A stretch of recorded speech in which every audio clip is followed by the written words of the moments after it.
Pada tahun 2000-an, bisnis wartel atau warung telepon memang salah satu usaha yang menjanjikan.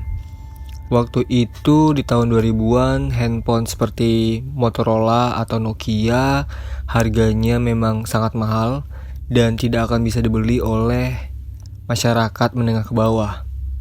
Nah, bermodalkan 6 bilik wartel saja, sebut saja Mas Andi, sudah mendapatkan untung yang cukup lumayan pada saat itu. Mas Andi pada saat itu baru lulus SMA. Nah, dia itu mengawali karirnya sebagai seorang pengacara, pengangguran banyak acara. Nah, daripada gak kerja sama sekali, Mas Andi tiap sore hingga tengah malam jadi penjaga wartel, punya salah satu sanak family-nya.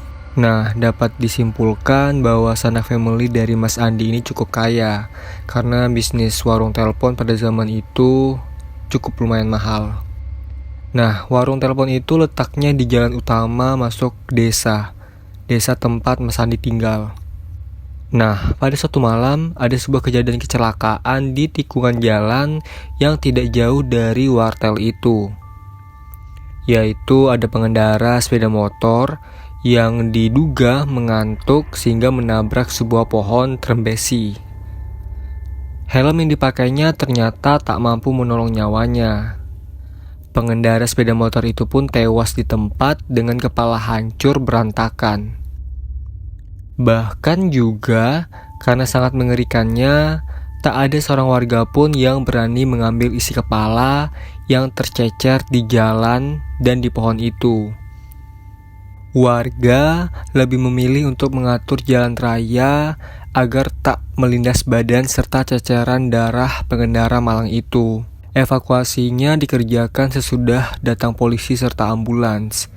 Mas Andi juga ikut membantu saat evakuasi, karena kan kecelakaannya di dekat warung telepon tersebut kan.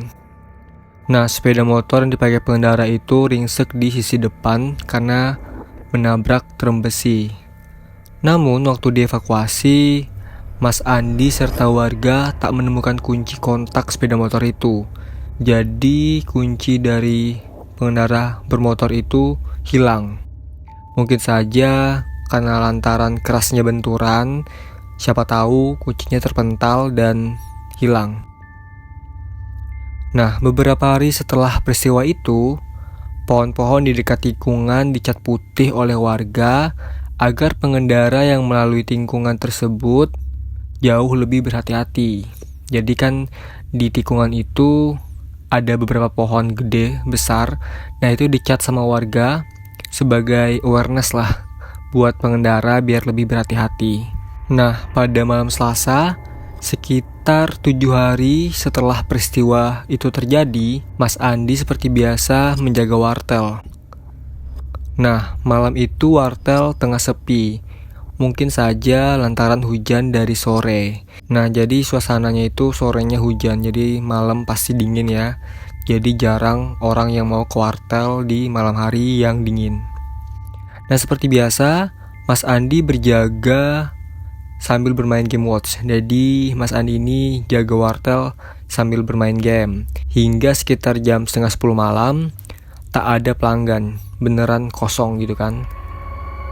Mas Andi itu berniat untuk menutup wartel lebih cepat serta ingin pulang saja karena cuaca memang tidak bersahabat dan juga tidak ada pelanggan.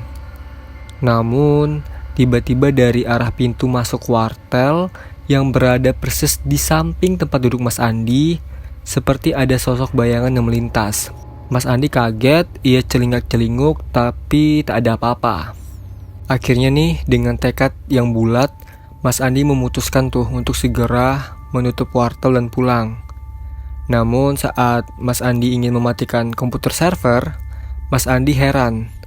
Pasalnya di layar komputer itu ia melihat bahwa di bilik nomor 6 yang ada di sudut ruangan itu seperti ada yang melakukan sebuah panggilan. Serta pas dicek telah berlangsung panggilan sekitar 30 detik. Bulu kuduk Mas Andi pun meremang.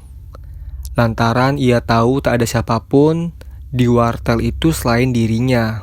Terus langsung Mas Andi mematikan komputer server dengan mencabut kabelnya secara langsung dari stop kontak listriknya.